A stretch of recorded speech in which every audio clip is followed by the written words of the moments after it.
Hello everyone, welcome to the channel. You are watching this video on Zishan Tanzim YouTube channel. Today in this video we are going to learn about the lifting plan.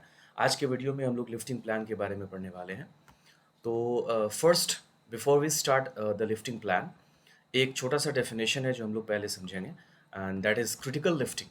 Now critical lifting का definition जो है OSHA क्या recommend करता है that critical lift means a lift that exceeds 75% of the rated capacity of the crane or requires the use of more than one crane or derrick. मतलब अगर crane की lifting capacity से 75% से ज़्यादा आप लोड को उठा रहे हैं तो उस तरह के लिफ्टिंग ऑपरेशन को क्रिटिकल लिफ्टिंग कहकर क्लासिफाई किया जाता है.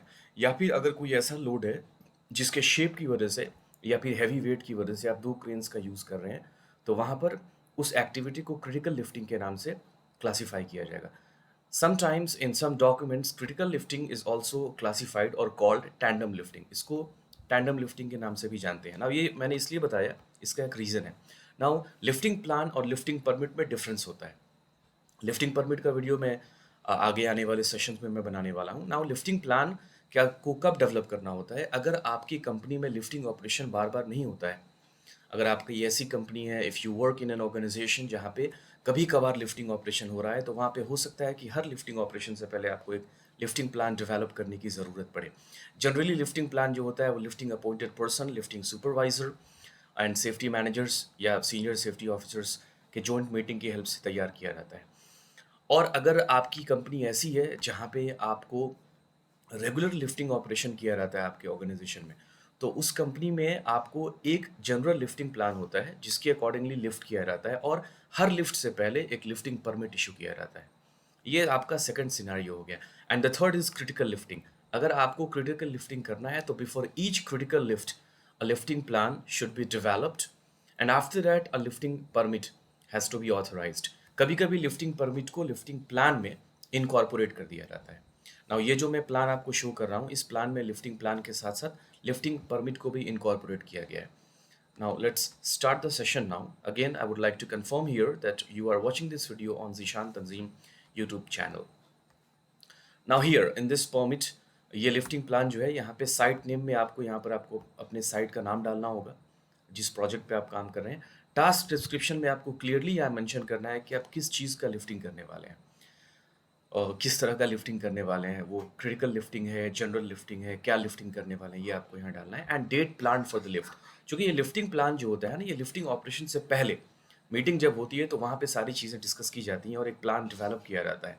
तो वहाँ का डेट डालना है कि आपने ये प्लानिंग कब किया और कब ये प्लान को डेवलप किया. मैं जो फॉर्मेट यूज़ कर रहा हूँ ये फॉर्मेट ब्रिटिश स्टैंडर्ड पे बेस्ड है. जैसा कि आप देख पा रहे हैं यहाँ पे the standard here is based upon British standard. Reason ये है कि किसी तरह का कॉन्फ्लिक्ट या कॉन्ट्राडिक्शन नहीं हो इसलिए मैंने एक स्टैंडर्ड परमिट को और प्लान को चूज़ किया है. Now the first is section है that is pre planning stage. Pre planning stage में ये आपका जो है कॉलम यहाँ पे आप देख पा रहे हैं कि आपको सबसे पहले डिसाइड करना होता है, आपको लिफ्टिंग प्लान में मेंशन करना होता है कि आप जो लोड उठाने वाले हैं उसका साइज़ क्या है. साइज़ का मतलब हो गया उसका लंबाई क्या है, लोड का चौड़ाई क्या है ना, उसका मोटाई कितना है लोड का. डायमेंशन ऑफ द लोड आपको यहाँ पर मेंशन करना होगा. Okay. Next is shape of the load. आपका लोड किस शेप में है, इट्स इन रेक्टेंगुलर शेप या फिर सिलेंड्रिकल शेप में है, क्या शेप है लोड का. Lifting eyes and lifting points. Load में लिफ्टिंग पॉइंट्स अवेलेबल है कि नहीं लिफ्टिंग करने के लिए. अगर आपका लोड रेक्टेंगुलर शेप में है तो चारों कोने पे आपके लिफ्टिंग पॉइंट्स होंगे, वहाँ पे मेंशन करना पड़ेगा कि लिफ्टिंग पॉइंट्स अवेलेबल हैं या नहीं है. इसके बाद centre of gravity and stability आपने आइडेंटिफाई किया है कि नहीं किया है सेंटर ऑफ ग्रेविटी को. नाउ सेंटर ऑफ ग्रेविटी क्या होता है, ऐसा point, the point from which if you are lifting a load the load is balanced. ऐसा पॉइंट जहाँ पे अगर आप लोड को उठा रहे हैं तो लोड बैलेंस है, लोड इधर उधर अनस्टेबल नहीं हो रहा है, उसको सेंटर ऑफ ग्रेविटी कहते हैं. तो वहाँ पे आपको मेंशन करना होगा. एंड द लोकेशन, कहाँ पे आप लिफ्टिंग ऑपरेशन करने वाले हैं. लोकेशन का मतलब you don't have to mention the name of project here, आपको प्रिसाइज लोकेशन बताना है कि लिफ्टिंग आप किस पॉइंट से करने वाले हैं. इसके बाद नेक्स्ट है access route for cranes and space available at planned operating position. अगर आप मोबाइल क्रेन का यूज़ कर रहे हैं तो जहाँ पे आप क्रेन को सेटअप करने वाले हैं वहाँ तक आने के लिए एक्सेस रूट कौन सा आपने चूज़ किया हुआ है, डेजिग्नेटेड एक्सेस रूट, वो आपको यहाँ मेंशन करना पड़ेगा. एंड किस जगह पे क्रेन को पोजीशन किया जाएगा अगर आप मोबाइल क्रेन का यूज़ करते हुए लिफ्टिंग ऑपरेशन करने वाले हैं, वो डिस्क्रिप्शन आपको यहाँ पर देना होगा. The next is crane position before, during and after the lift. यहाँ पे आप चाहें तो आप एनिमेटेड इमेज का भी यूज़ कर सकते हैं कि जब आप लिफ्टिंग की शुरुआत करेंगे उस टाइम आपके क्रेन का पोजीशन कहाँ होगा, मतलब क्रेन को कहाँ सेटअप किया जाएगा। उसके बाद जब लिफ्टिंग कर रहे होंगे तो वहाँ पे बूम का पोजीशन आपका कहाँ होगा, कितना एक्सटेंडेड बूम आपका होगा, एंड लिफ्टिंग जब आपका ख़त्म होगा तो उस टाइम क्रेन की पोजीशन क्या होगी। ये तीनों चीज़ों को आपको यहाँ पर मेंशन करना होगा with the help of photographs, ताकि जो लिफ्टिंग सुपरवाइज़र है या फिर जो लिफ्टिंग टीम है, लिफ्टिंग क्रू, उनको समझ में आ सके कि हाँ, हमको इसी प्लान के अकॉर्डिंगली लिफ्टिंग ऑपरेशन कराना है। Now maximum load to be lifted. Lifting plan जैसा कि मैंने बताया कि एक पर्टिकुलर एक्टिविटी के लिए नहीं होता है, अगर वो क्रिटिकल लिफ्ट नहीं है तो अगर आप सीरीज ऑफ लिफ्टिंग ऑपरेशन करने वाले हैं तो वहाँ पे मैक्सिमम लोड आप कौन सा उठाने वाले हैं वो यहाँ पे मेंशन करना होगा। Next is lifting accessories and attachments, specify their weight if not included above. यहाँ पे आपको मेंशन करना है कि इस लिफ्टिंग ऑपरेशन में आप किस किस तरह के लिफ्टिंग एक्सेसरीज का यूज़ करेंगे। फॉर एग्जांपल आप चेन स्लिंग यूज़ करेंगे या वेब स्लिंग यूज़ करेंगे, आप वायर रोप स्लिंग यूज़ करेंगे, डी शैकल यूज़ करेंगे, बो शैकल यूज़ करेंगे, लिफ्टिंग हुक्स यूज़ करेंगे आप। तो क्या क्या एक्सेसरीज आप यूज़ करने वाले हैं और उनका वेट क्या है वो आपको यहाँ मेंशन करना पड़ेगा। Now the next point is expected operating radius in metres. यहाँ पे आपको मेंशन करना है लिफ्टिंग प्लान में कि आपका क्रेन का जो बूम एक्सटेंशन होगा, बूम एक्सटेंशन करने के बाद क्रेन जो है वो कितना रेडियस कवर करेगा लोड को उठाने के दौरान। लोड को जब लिफ्ट करेगा crane, and when the load is being lifted, and when the load has to be lower down. इन तीनों सिनेरियोज में आपका बूम एक्सटेंशन कितना होगा मैक्सिमम, और उसके अकॉर्डिंगली कितना रेडियस आप प्रोजेक्ट का कवर करने वाले हैं। Now the next point is lift height. Lift height का मतलब ये है कि जब लिफ्टिंग आप करेंगे, लिफ्ट करने के बाद बूम जब आपका ऊपर की तरफ जाएगा, अपवर्ड डायरेक्शन, तो वहाँ पे मैक्सिमम हाइट क्या जाएगा। ये इसलिए यहाँ मेंशन करना ज़रूरी होता है कि अगर ओवरहेड कोई स्ट्रक्चर है या ओवरहेड पावर लाइन है तो वहाँ पे आपको प्रिकॉशन के तौर पर सेफ डिस्टेंस को मेंटेन करना होता है। तो यहाँ पर आपको मेंशन करना होगा कि मैक्सिमम हाइट क्या होने वाला है। And lift height required in meters, as we discussed just now. And presence of, ये point आ गया यहाँ पर, presence of overhead cables and other hazards that could affect the lifting operation। मतलब यहाँ पे आपको mention करना है कि अगर आप lifting कर रहे हैं और वहाँ पर अगर overhead power line है तो वो मौजूद है कि नहीं है, अगर है तो फिर उसका आप क्या कंट्रोल मेजर वहाँ पर लेंगे। या फिर ओवरहेड स्ट्रक्चर में भी वहाँ पे कोई ओवरहेड स्ट्रक्चर हो जहाँ पे बूम, क्रेन का बूम कोलाइड करने का खतरा हो, तो वहाँ पे उसको मेंशन करना होगा। ग्राउंड कंडीशन यहाँ पे आपको मेंशन करना पड़ेगा कि जहाँ पर आप मोबाइल क्रेन का सेटअप करने वाले हैं, स्पेशली जहाँ पे आउटरिगर्स को आप सेटअप करने वाले हैं, वहाँ का ग्राउंड कंडीशन कैसा होना चाहिए, उसके बारे में डिस्क्रिप्शन आपको यहाँ पर लिखना होगा कि ग्राउंड कंडीशन आपका ग्राउंड स्टेबल होना चाहिए, अनइवन नहीं होना चाहिए, सॉलिड सरफेस होना चाहिए। ये सारी डिटेल्स आपको यहाँ डालनी होगी। And maximum permissible motion speed, acceleration and deceleration. यहाँ पे तीन चीज़ है। लोड को आप जब ऊपर लेके जाएंगे तो उसकी मैक्सिमम स्पीड क्या होगी, लोड को लोअर करेंगे तो लोअरिंग स्पीड क्या होनी चाहिए, एंड बूम स्विंग स्पीड क्या होनी चाहिए।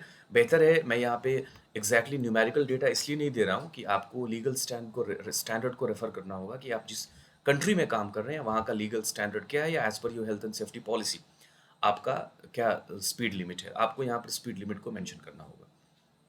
Now other factors taken into account, अगर आपके मन में कुछ और भी पॉइंट्स है तो आप यहाँ पर इस ऑप्शन में ऐड कर सकते हैं। Now this is the sketch plan. Sketch plan में आपको बताना होगा साइट का एक्सेस फॉर क्रेन। सबसे पहले किस फोटो लेकर आपको यहाँ डालना होगा कि आपकी क्रेन जो है वो किस रास्ते से आएगी, साइट पे एंट्री लेगी और सेटअप करने से पहले। इसके बाद position of crane before, crane का सेटअप कहाँ किया जाएगा, मतलब अगर आपकी मोबाइल क्रेन है तो उसको कहाँ पर सेटअप किया जाएगा आउटरिगर्स पे लिफ्टिंग के लिए। ड्यूरिंग लिफ्टिंग क्रेन की पोजीशन क्या होगी, and after the lifting operation crane जो है किस रास्ते से वापस प्रोजेक्ट से बाहर जाएगा। इसके फोटोग्राफ्स को लेकर मार्किंग करके आपको यहाँ पर अटैच करना होगा ताकि जो लिफ्टिंग क्रू है, लिफ्टिंग टीम जो है वो समझ सके कि हाँ हमको किस ढंग से लिफ्टिंग प्लान को एग्जीक्यूट करना है।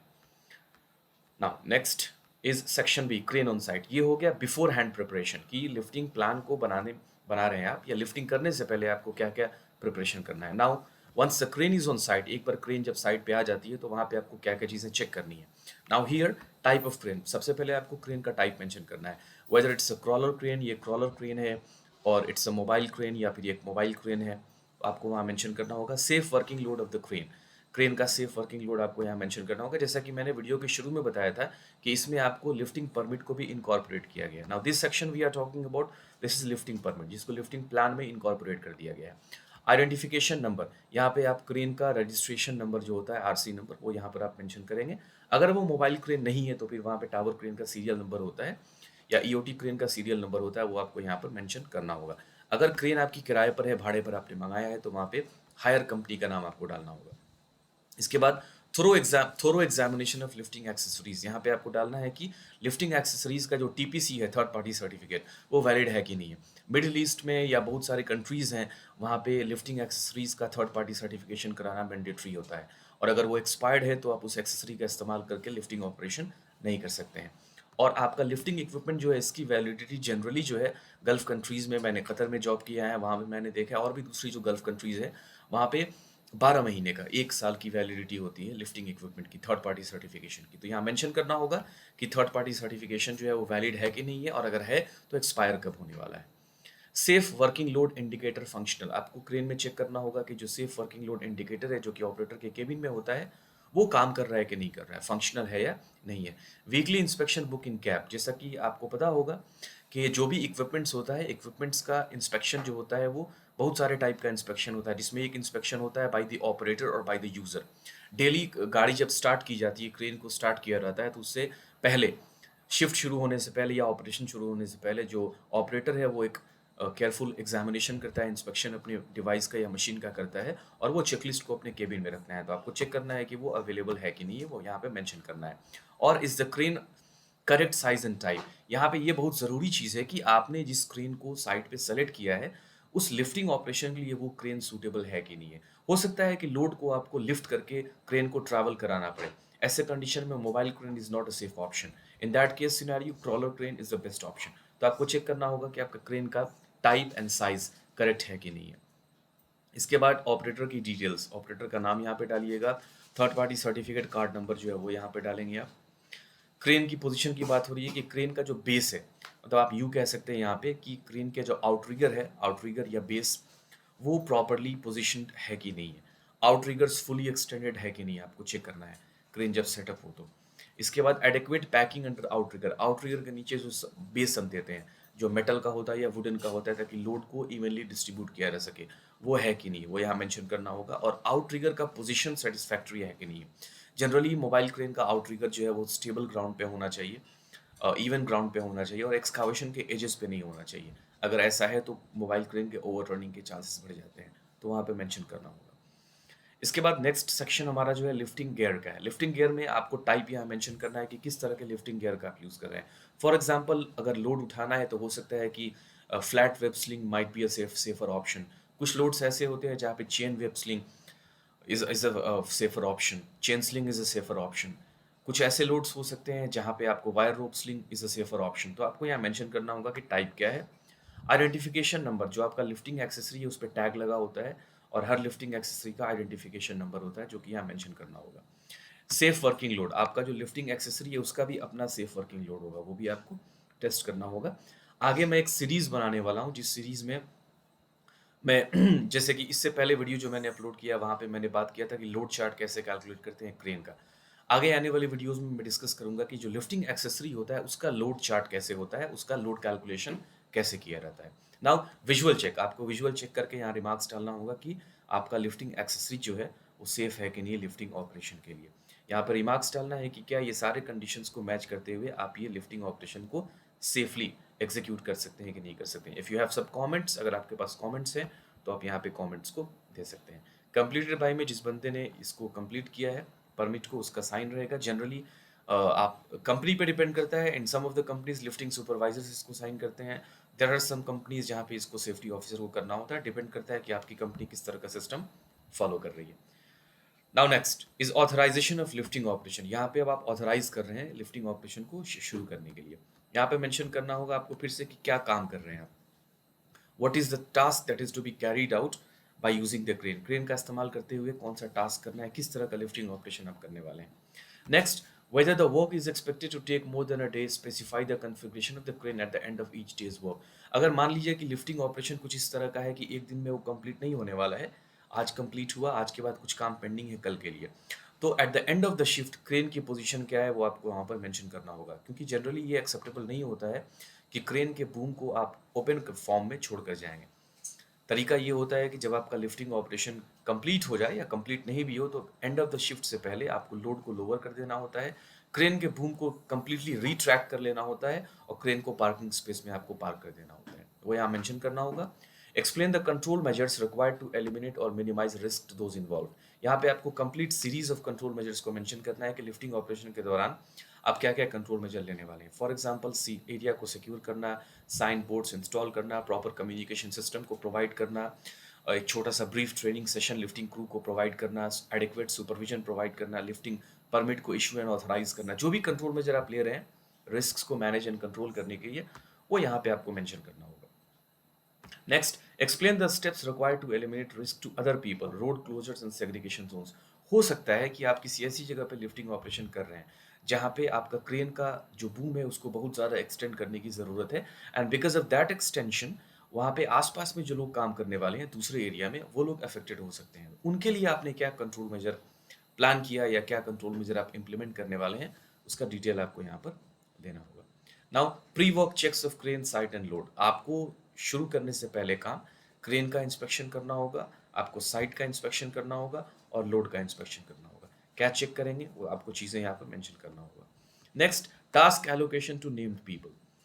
यहाँ पे आपको डालना है कि जो अपॉइंटेड पर्सन है, जैसा कि मैंने शुरू में कहा था कि जनरली क्रिटिकल लिफ्टिंग जो होता है, क्रिटिकल लिफ्टिंग में एक लिफ्टिंग अपॉइंटेड पर्सन की ज़रूरत होती है। Is a very competent person जो लिफ्टिंग ऑपरेशन का इंचार्ज होता है, तो उसका नाम यहाँ पे लिखना होगा। क्रेन सुपरवाइजर का नाम डालना होगा, किसके अंडर में लिफ्टिंग हो रहा है। क्रेन ऑपरेटर का नाम डालना होगा। सिग्नल मैन जो है, रिगर्स जिनको कहते हैं, उनका नाम यहाँ पे डालना होगा। एंड इसके बाद अदर्स, कोई और भी अगर पर्सन उसमें इन्वॉल्व है तो उसका भी नाम यहाँ पे डालना होगा।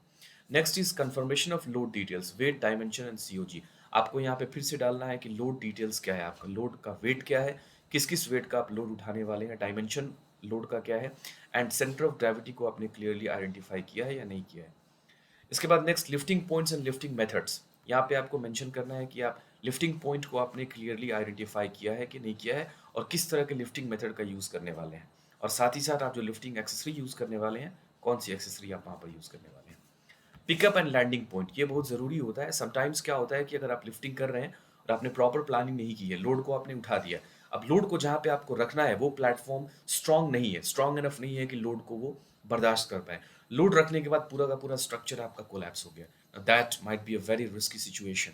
सो इन दैट केस सिनेरियो आप कुछ नहीं कर सकते हैं। सो ये बहुत ज़रूरी होता है कि आप लोड जहाँ से उठाने वाले हैं और लोड जहाँ पर रखने वाले हैं, एक चीज़ का और ध्यान रखना होता है कि वहाँ पे सेफ एक्सेस अवेलेबल है कि नहीं है, क्योंकि लोड को उठाने वक्त जो लिफ्टिंग एक्सेसरी है, लिफ्टिंग टूल्स एंड टैकल्स है, उसको कनेक्ट करना होता है लोड में, और कनेक्ट करने के लिए जो रिगर्स हैं उनको वहाँ जाना पड़ेगा। तो अगर सेफ एक्सेस नहीं है तो वो जाएंगे अनसेफ एक्सेस से, तो वहाँ पे उनको वो इंजर्ड हो सकते हैं। जहाँ पे लोड को उतारा गया है, लोअर किया गया है, अगर लोड को किसी ऐसी जगह पे लोअर कर दिया गया है जहाँ पे सेफ एक्सेस जाना रिगर्स का सेफली पॉसिबल नहीं है, तो फिर आप सोचिए कि वहाँ पे वो अनहुक कैसे करेंगे, लोड को डिटैच कैसे करेंगे लिफ्टिंग एक्सेसरी से। तो वहाँ पे सेफ एक्सेस भी प्रोवाइड करना होता है, जो कि आपको यहाँ पर मेंशन करना होगा। Height and radius of lift, आपका मैक्सिमम बूम किस हाइट तक खुलेगा और कितना रेडियस कवर करेगा बूम, वो आपको यहाँ मेंशन करना होगा। Model and configuration of crane, आपका क्रेन का मॉडल क्या है और कन्फिग्रेशन क्या है, वो यहाँ पे आपको मेंशन करना पड़ेगा। कन्फिग्रेशन ऑफ आउटरिगर, आउटरिगर का क्या कंडीशन है जब आप क्रेन ऑपरेशनल होगा उस टाइम में, और साथ ही साथ ग्राउंड सपोर्ट, आउटरिगर के नीचे जो बेस प्रोवाइड करते हैं मेटल का या वुडन का, वो बेस आप प्रोवाइड कर रहे हैं कि नहीं कर रहे हैं, कर रहे हैं तो उसका क्या कन्फिग्रेशन है, आप चाहें तो उसका डायमेंशन वगैरह यहाँ पे मेंटेन कर सकते हैं। ओवरहेड एंड अंडरग्राउंड हैजर्ड्स, यहाँ पे अंडरग्राउंड हैजर्ड्स का तो नहीं होगा, ओवरहेड हैजर्ड्स अगर मौजूद है तो वो आपको यहाँ पे मेंशन करना होगा। नेक्स्ट है सीक्वेंस ऑफ लिफ्टिंग ऑपरेशन। हो सकता है कि लिफ्टिंग ऑपरेशन में आपको लोड को एक पॉइंट से पॉइंट ए से उठा के पॉइंट बी पे रखना हो और वहाँ पे डिटैच करना हो, और दूसरे क्रेन का यूज़ करके पॉइंट बी से लोड को उठाकर पॉइंट सी पे रखना हो। ये तब होता है जब एक क्रेन से ये दोनों लोकेशन को एक्सेस कर पाना पॉसिबल नहीं हो। ऐसे कंडीशन में आपको सीक्वेंस मेंशन करना होगा कि किस क्रेन से लोड को किस पॉइंट से कहाँ पर रखा जाएगा, और अगला कौन सा क्रेन यूज़ करके लोड को फर्दर नेक्स्ट पॉइंट पे मूव किया जाएगा, वो आपको यहाँ मेंशन करना होगा सीक्वेंस जो आप लेने वाले हैं। Control measure to eliminate or minimize risk, ये पॉइंट रिपीटेड है, आपको कंट्रोल मेजर डालना होगा। कैसा कंट्रोल मेजर, अगर आपका लिफ्टिंग ऑपरेशन जो है वो सीक्वेंशियल ऑर्डर में हो रहा है तो फिर यहाँ पे आपको कंट्रोल मेजर मेंशन करना होगा। आपको यहाँ पर इन्वायरमेंटल लिमिटेशन भी लिखना होगा, जैसे जनरली है जो है विंड स्पीड कितना एक्सेप्टेबल है। अलग अलग नेशनल स्टैंडर्ड्स हैं, जैसे जनरली जो है मैंने कई बहुत सारे कंट्रीज़ के कोड ऑफ प्रैक्टिस मैंने देखा हुआ है कि 25 नॉट्स को एक्सेप्टेबल माना जाता है, कि 25 नॉट्स तक आप लिफ्टिंग ऑपरेशन कर सकते हैं। उससे ज़्यादा अगर विंड स्पीड है तो किसी भी तरह का लिफ्टिंग ऑपरेशन नहीं किया जाएगा। बेहतर है कि आप अपने जिस कंट्री में आप काम कर रहे हैं वहाँ के लीगल गाइडलाइंस को देख लें या फिर आपकी कंपनी की हेल्थ एंड सेफ्टी पॉलिसी जो है आप उसको रेफर कर लें। लेकिन 25 नॉट्स को आँख बंद करके नहीं आपको मानना है। It depends upon the shape, size and weight of the load. हो सकता है कि वेट लोड बहुत हल्का हो और उसका शेप बहुत चौड़ा हो। ऐसे में हवा की रेजिस्टेंस ज़्यादा होगी। 22-23 नॉट्स पे भी लोड आपका रोटेट होना शुरू हो जाएगा। तो आपको अपने पर्सनल जजमेंट का, एक्सपीरियंस का यूज़ करते हुए, नॉलेज का यूज़ करते हुए आपको डिसाइड करना होगा कि कितनी विंड स्पीड में आप लिफ्टिंग ऑपरेशन को कैरी आउट करेंगे। Access to attach remove slings and lifting accessory, जैसा कि मैंने अभी बात किया था कि आपको सेफ एक्सेस प्रोवाइड करना पड़ेगा ताकि लिफ्टिंग एक्सेसरी को लोड में अटैच किया जा सके और लोड से डिटैच किया जा सके। नेक्स्ट है measure to ensure that the load remain stable one slings and attachments have been removed. अगर आपको लोड को उठाकर किसी रेज्ड प्लेटफॉर्म पे रखना है तो रेज्ड प्लेटफॉर्म जो है वो स्ट्रांग है कि नहीं है और स्टेबल है कि नहीं है।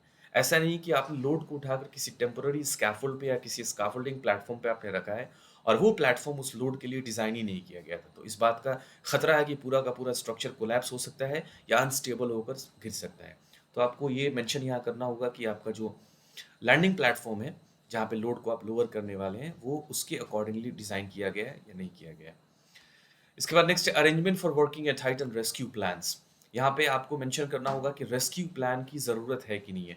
हो सकता है कि इसमें आपको मैन केज का यूज़ करना हो, जिसमें आप वर्कर्स को रख के आप लिफ्ट करेंगे। मान लिया कि बीच में मैकेनिकल फेलियर अगर हो जाता है, तो वर्कर्स को आप रेस्क्यू कैसे करेंगे? ऐसा अगर कुछ सिचुएशन होने के चांसेस हैं या ऐसा कोई काम आप करने वाले हैं, तो आपको मेंशन करना पड़ेगा कि आपके पास क्या रेस्क्यू प्लान है। आप उसको इसके साथ लिफ्टिंग प्लान के साथ अटैच कर सकते हैं। मेथड ऑफ कम्युनिकेशन में आपको मेंशन करना पड़ेगा कि इस पूरे लिफ्टिंग ऑपरेशन के लिए आपने किस तरह के कम्युनिकेशन मेथड्स को चूज़ किया है, या आपने किस पर एग्री किया हुआ है। जनरली जनरली आपको इस बात का ध्यान रखना होता है कि अगर आप मोबाइल क्रेन से लिफ्टिंग ऑपरेशन या टावर क्रेन से लिफ्टिंग ऑपरेशन कर रहे हैं तो रेडियो कम्युनिकेशन का यूज़ किया जाता है, सच एज वॉकी टॉकीज, या in some of the cases hand signals का भी यूज़ किया जाता है। Generally verbal communication is better than hand signals. इसके बाद ऑथराइजेशन अथॉरिटी जो है, जो जैसे कि यहाँ पर लिफ्टिंग अपॉइंटेड पर्सन ऑथराइज करेगा इसको, उसका नाम होगा, उसका सिग्नेचर होगा। यहाँ पे नोट दिया गया है कि जो पर्सन इस ऑथराइजेशन को दे रहा है, the person giving this authorisation confirms that the operator, slinger, signaler, supervisor, and other involved in this lifting operation have taken part in a team briefing at which this method statement was explained, and they were given all necessary information and made aware of specific hazards such as position of load, loads to be lifted, any excavation, soft ground, overhead cables, etc. इसका मतलब ये हो रहा है यहाँ पे कि जो पर्सन इसको ऑथराइज करेगा लिफ्टिंग प्लान को, वो इस बात को सुनिश्चित करेगा कि इसमें जो भी जानकारी दी गई है, लिखी हुई है, वो सारी जानकारी लिफ्टिंग टीम के साथ उसको ब्रीफली एक्सप्लेन करना है ताकि लिफ्टिंग टीम इसको समझे लिफ्टिंग प्लान को और इस प्लान के अकॉर्डिंगली वो साइट पे लिफ्टिंग ऑपरेशन को करा पाए। यहाँ पे क्रेन ड्राइवर का सिग्नेचर है, वो साइन करेगा कि भाई अब मैं इसको एक्सेप्ट करता हूँ और मैं इसके अकॉर्डिंगली लिफ्टिंग ऑपरेशन करूँगा। यहाँ पे डेट होगा कि ये लिफ्टिंग प्लान जो है ये कब तक के लिए वैलिड है। आप चाहें तो यहाँ पे रिव्यू डेट का भी ऑप्शन डाल सकते हैं। सो ये this is a very standard and very basic format of lifting plan. I do hope कि इसकी हेल्प से आपकी नॉलेज बढ़ी होगी। If you feel so, please share this video with your friends, acquaintances who are working as health and safety professionals or doing any health and safety courses. Thank you very much. Take care. Bye bye.